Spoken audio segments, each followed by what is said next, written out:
ఇప్పుడు చూడండి రా, వీడు వీడి బిల్డప్లో అంటే ఏంటి మనకన్నా హైట్ ఉంది. నువ్వే చూడు. ఒరే అబే, ఏమైనా కార్లోంచి దిగి అలా నడుచుస్తుంటే హీరోలాగా ఉంటుంది తెలుసా. ఈ ముసలోడు వచ్చాడు. అభి నువ్వా? పెద్దనాన్న ఎలా ఉన్నారు? ఆరోగ్యం బాగుందా? ఆయనకే బ్రహ్మాండంగా ఉన్నాడు. ఎలా ఉన్నావు అన్నా? అందరం బాగానే ఉన్నాం. ఇప్పుడు వచ్చినట్టున్నావు, ముందే రెస్ట్ తీసుకో, ఆయనతో తర్వాత మాట్లాడొచ్చు. రౌడీ వెధవ, అసలు వాడి గురించి ఎందుకు కానీ వాడు అలాగే మాట్లాడతాడు. నీ సంగతి ఏంట్రా? అంతా ఓకే పెద్దనాన్న. మీ నాన్న చనిపోయాక ఈ ఊరు సంగతి బొత్తిగా మర్చిపోయినట్టున్నావు. ఇక్కడ మీ అమ్మ ఒక్కతే ఉందనే ధ్యాస లేకుండా నీ చదువులు నీ ఉద్యోగాలు ఎక్కువైపోయాయంట్రా. అది కాదు పెద్దనాన్న. ఏది కాదురా, ఈ ఊరు వదిలి ఎన్నాళ్ళైందో నీకు తెలుసా? మీ నాన్న చనిపోతే ఈ ఊరికి నీకు బంధం తెగిపోయిందనుకుంటున్నావా? అభి, అమ్మా ఎంతసేపు అయింది నాన్న ఇప్పుడే వచ్చి? వచ్చానమ్మా. వచ్చి రాగానే మొదలు పెట్టాడా ఈ పెద్ద మనిషి? నేను మాట్లాడింది నీ గురించేనమ్మా. ముందు లోపలికి రా. ఎప్పుడు తిన్నావో ఏంటో.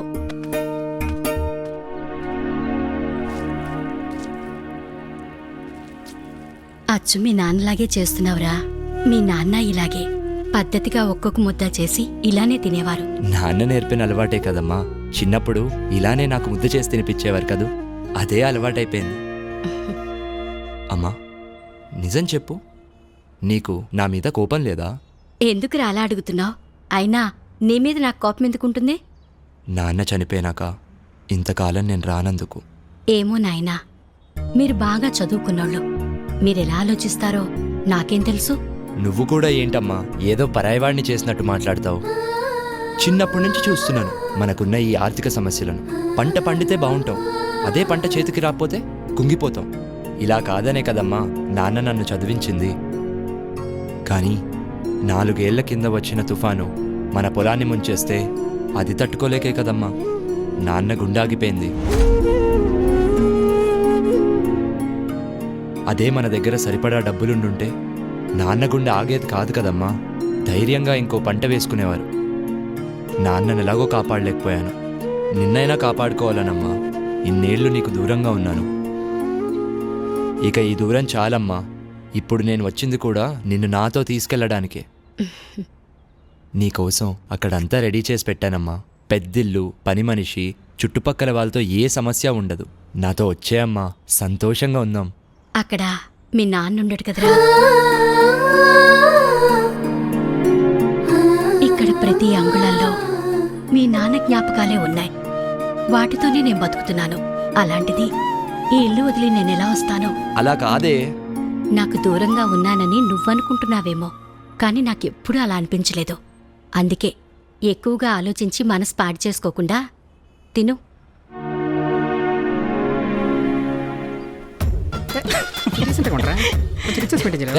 ఎప్పుడు సిగరెట్ ఏంట్రా? 18 రూపాయలు రా. కారేదిరా. ఇక్కడికి కారెందురా? అయినా అలా సరదాగా ఈ ఊరుగాలి పీలుస్తూ తిరుగుతూ ఉంటే ఎంత బాగుంటుంది. సరదాగానా ఈ పెంట వాసన? ఏదోటి ముందు పదండ్రా, నా ఊరు చూసి వద్దాం సరదాగా. చాలా కాలం అయింది. చెప్పండి రా ఊరు విషయాలు. ఏముంది, ఏం మారలేదు, అంతా అలాగే ఉంది. మా దగ్గర ఏముంది, నువ్వే చెప్పాలి. చాలా మారిపోయావు. నేనేం మారలేదురా. నమస్తే అన్న. నమస్తే అన్న. ఏంటబ్బాయ్, మన సుబ్బయ్య కొడుకు వంట కదా? మీ అన్నయ్య చెప్పాడులే, హైదరాబాదులో పెద్ద సాఫ్ట్వేర్ కంపెనీలో పెద్ద ఉద్యోగం అంట కదా? అవును. నెలకి 4-5 లక్షలు జీతం అంట కదా? ఎమ్మెల్యే గారు టౌన్కి వచ్చారంట, నన్ను రమ్మన్నారు. నేను లేనిదే ఆయనకి అసలు ఏం తోచదు. మనం మళ్ళీ సాయంత్రం సరదాగా కూర్చుందాంలే. సరే అన్న. వస్తాను బాబు. ఏరా, నీకు నెలకు 5 లక్షల జీతమా? నువ్వు మామూలుడు కాదురా బాబు. రేయ్, బాగా చదివాను, జాబ్ కొట్టాను, అందులో ఏముందిలే. అయినా మామ ఆయన ఎవరు? ఆయన పేరు రవీంద్ర నాయుడు, మన ఎంపీటీసీ. గత 15 సంవత్సరాలుగా వాళ్ళ పార్టీని ఇక్కడ రూలింగ్లో ఉంది. ఉదయం ఒక ఆయన చూసావే, ఆయన పేరు జయసింహారెడ్డి, మన అపోజిషన్ లీడర్. గమ్మత్ ఏంటంటే ఈ పార్టీ ఆ పార్టీ మీద ఎప్పుడు గెలిచినా 10-15 ఓట్లే తేడా. ఇంట్రెస్టింగ్. అసలు మన ఊర్లో రేయ్, politics పదండ్రా అంటే- బాబు పదండి. హాయ్ రా, ఊరెలా ఉంది? ఏం మారలేదురా, అలానే ఉంది. కానీ చాలా బాగుందిరా. అది సరే కానీ అత్త ఒప్పుకుందా? ప్రస్తుతానికైతే ఒప్పుకోలేదురా, టైం చూసి ఒప్పియాలి. సరే. రేయ్, మన రాముగాడిని, బుజ్జిగాడిని, లక్కీగాడిని కలిసారా? రేయ్, నువ్వు వాళ్ళతో కొంచెం జాగ్రత్తగా ఉండు. నీ జాబు శాలరీ గురించి వాళ్ళకి తెలియనివ్వకు. అప్పులు అడుగుతారు ఈ అద్దవాళ్ళు. రేయ్, అలా మాట్లాడతావేంట్రా? వాళ్ళు మన చైల్డ్హుడ్ ఫ్రెండ్స్ రా. రేయ్, ఆ బేవారసగాళ్ళ గురించి నీకు తెలీదు. పాపం రా, లైఫ్లో ఏ గ్రోత్ లేకుండా ఇంకా అలానే ఉన్నారని బాధగా ఉందిరా. వాళ్ళకి ఆ తేడా తెలియకూడదనే నేను జాగ్రత్త పడుతుంటే నువ్వేంట్రా మరీ ఇంత దారుణంగా మాట్లాడుతున్నావు? నీకు నేను చెప్పేది అర్థం కాదులే కానీ వదిలే. కదా, అందుకే మూసుకొని ఫోన్ పెట్టేయ్.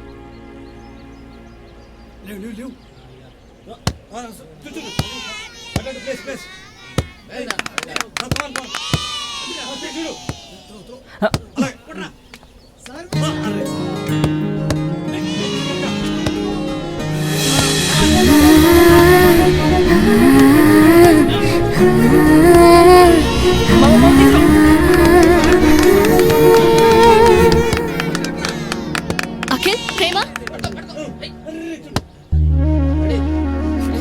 మణి.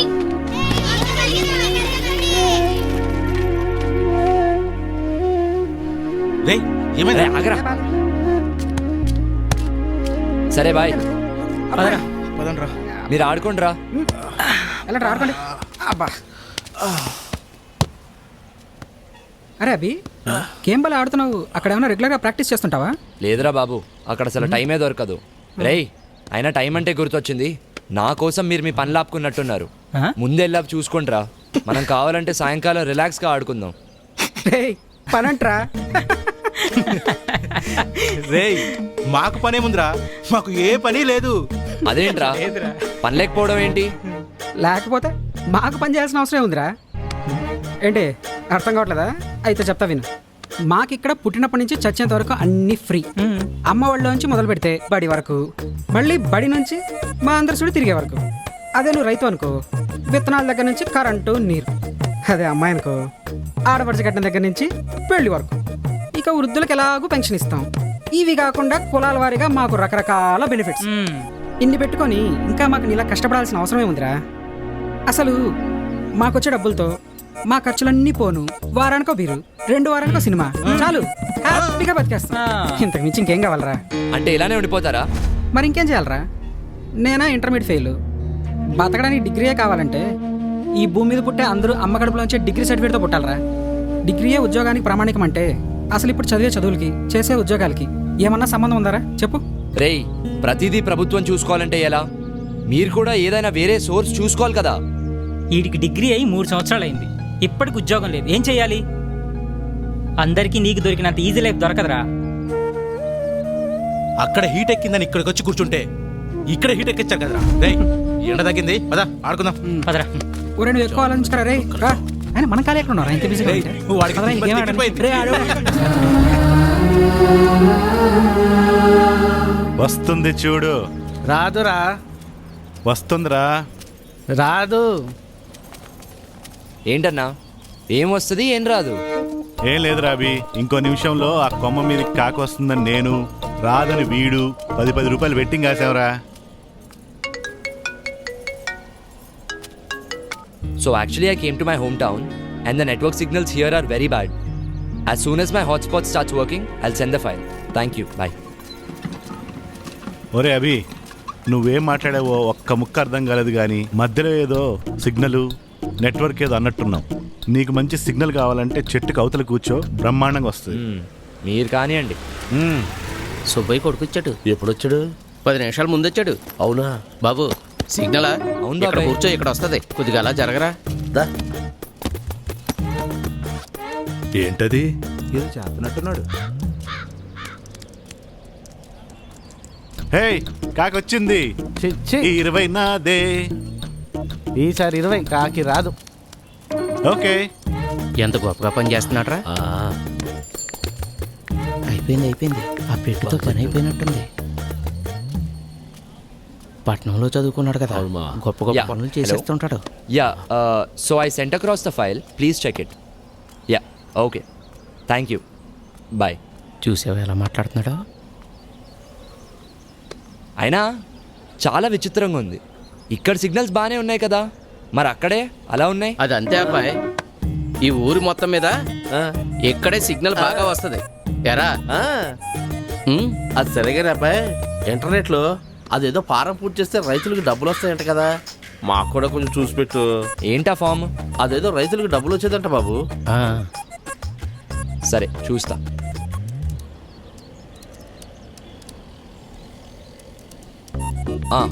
దొరికింది. నీ వివరాలు చెప్పు. అంటే నీ ఇల్లు, పేరు, ఊరు. చెప్పు. మేడిశెట్టి సత్యబాబు. సత్యబాబు. వయసు 45. 45. ఊరు సీతారాంపురం. సీతారాంపురం. నీ ఫోన్ నంబర్ చెప్పు. Phone number 92 91 29 22 62. నీ ఫోన్కి ఓటీపీ వచ్చినట్టుంది చూడు. అంటే నీ ఫోన్ ఇవ్వు. ఫోన్ అంట ఇవ్వు.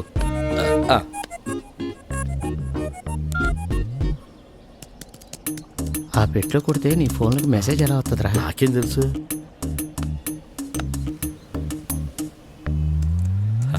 అయిపోయింది మామ, ఇంకో 4 రోజుల్లో నీ డబ్బు నీకు వస్తుంది. అవునా? అమ్మయ్యా. అమ్మయ్యా. అర్థమైందిలే. మీ ఫామ్స్ కూడా నింపుతాను, ఆగండి. బాబు, ఇలాంటివేమి కాకుండా డబ్బులు వచ్చే ఇంకా వేరే ఏమైనా ఉన్నాయా? అలా చూడలేము. మీకేం కావాలో చెప్తే చూడొచ్చు. గవర్నమెంట్ ఇచ్చేది ఇంత, అందులో మన రాజకీయ నాయకులు మాకు ఇంతే ఇస్తున్నారు, మిగతాదంతా వాళ్ళ జేబుల్లోనే వేసుకుంటున్నారు. అందులో నుంచి మాకు ఏదన్నా వచ్చేది ఉందా బాబు? అదేంటి బాబాయ్, ప్రభుత్వం ఇప్పటికే మీకు చాలా ఫ్రీగా ఇస్తుంది. అది కరెక్ట్ కాదని నేను అనుకుంటూ ఉంటే ఇంకా కావాలంటారేంటి? అయినా అలాంటివి ఏమి ఉండవు బాబాయ్. ఒకసారి చూడు బాబు. ఒరే, నీకెంత ఇచ్చినా సరిపోదు కదరా. వాడేదో పని చేసుకుంటానికి ఎడుగొచ్చాడు, వాడిని చేసుకునేవనరా. మీకు ఇవన్నీ చేయాలంటే ప్రభుత్వ ఆఫీసులు ఉన్నాయి, అక్కడికి వెళ్ళి చేయించుకోండి. ఇప్పుడు ఆ వాడిని కాస్త కరెక్ట్ పని చేసుకునేవనరా. 30 వెళ్ళండి వెళ్ళండి. పెట్టు. రేయ్, వెళ్ళండి రా ఇక్కడి నుంచి. మీరు మీ కాగితాలను. వెళ్తున్నానులే. రేయ్, మీకు ప్రత్యేకించి చెప్పాలా? మీరు కూడా వెళ్ళండి. ఏంటి పెద్దనాన్న ఇది? వాళ్ళంతా అలా మాట్లాడుతున్నారు. ఫ్రీ పథకాలపై ఇంతలా ఆధారపడిపోయి ఉన్నారు. అవి సరిపోక ఇంకా ఏమైనా ఉంటే చూడమని అడుగుతున్నారు. అవునరా, అది వాళ్ళ హక్కు, అడుగుతారు. తప్పేంటి? రాజు ఇస్తున్నప్పుడు ప్రజలు తీసుకోవాలి. కాదు లేదంటే ఇచ్చేవాడికి రేపు మూడుంటుందో లేదో. అలా కాదు, ఇలా జరిగే ప్రాసెస్లో వీళ్ళంతా ఎంత పెద్ద సోమరిపోతులు అవుతున్నారో నువ్వు గమనించావా? ఇప్పుడు అవడం ఏంటి, ఎప్పుడో అయ్యారుగా. నువ్వు ఇప్పుడే వచ్చావుగా, పోను పోను నీకే అర్థం అవుతుందిలే. పద ఇంటికి వెళ్దాం. మీ వదిన నీకోసం స్పెషల్స్ తయారు చేసిందట. సరే పద. దా.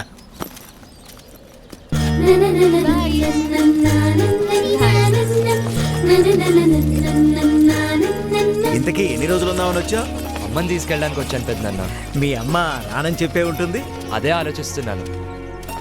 ఏమ్మా కృష్ణ, స్కూల్ నుంచి వస్తున్నావా? అవును మామయ్య. ఒరే, మన కృష్ణవేణి తెలుసుగా, చిన్నప్పుడు మీరిద్దరూ కలిసి ఆడుకునేవారు కదా, మన వీరన్న కూతురు. హాయ్. హాయ్. మన ఊళ్ళో నీ తర్వాత గొప్ప చదువులు చదువుతుందనుకున్న పిల్ల తను ఒక్కతేరా. ఇంటర్లో జిల్లా ఫస్ట్ వచ్చినప్పటికీ ఆర్థిక ఇబ్బందుల వల్ల చదువు ఆపేయాల్సి వచ్చింది. కానీ ఖాళీగా ఉండకుండా మన ఊరి స్కూల్లో తను టెంపరీ టీచర్గా పనిచేస్తూ నెలకి 1200 సంపాదిస్తుంది. కానీ వీళ్ళ నాన్న తను అసలు పని చేయటం ఎందుకు అంటుంటాడు. మామయ్య, సరే నేను బయలుదేరుతా. అలాగే. మళ్ళీ కలుస్తా. ఆ. అమ్మ ఎదురు చూస్తూ ఉంటుంది. బాయ్. బాయ్. చాలా మంచి పిల్లరా. ఆడపిల్ల కాబట్టే ఉద్యోగం చేయొద్దంటాడా? అసలు పిల్లల్నే ఉద్యోగం చేయొద్దంటాడు. అదేంటి? ప్రభుత్వం ఇన్ని ఉచిత పథకాలు ఇస్తుంటే కష్టపడి పనిచేయాల్సిన అవసరం ఏంటి అన్నది అతని సిద్ధాంతం. ఏంటి పెద్దనాన్న ఇది? మరీ టూ మచ్ కాకపోతే? వేరన్నే కాదు, ఇలాంటి వాళ్ళు ఊళ్ళో ఇంకా చాలా మంది ఉన్నారు. ఇందాక చెప్పానుగా, మెల్లిమెల్లిగా నీకే అర్థం అవుతుందిలే. పద. అభి అన్న, నిన్ను వీరన్న మామ ఇంటికి రమ్మన్నాడు. కాసేపు అయ్యాక వస్తానని చెప్పు. అలాగే.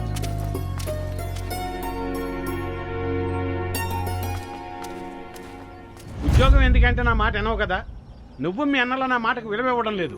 దానికి ఎలాగో పెళ్లి చేద్దాం అనుకున్నాం కదయ్యా, అంతవరకు దానికి నచ్చిందేదో చేసుకుని వదిలేయ్యా. సర్లే, మీ ఇష్టం వచ్చినట్టు చేసుకోండి.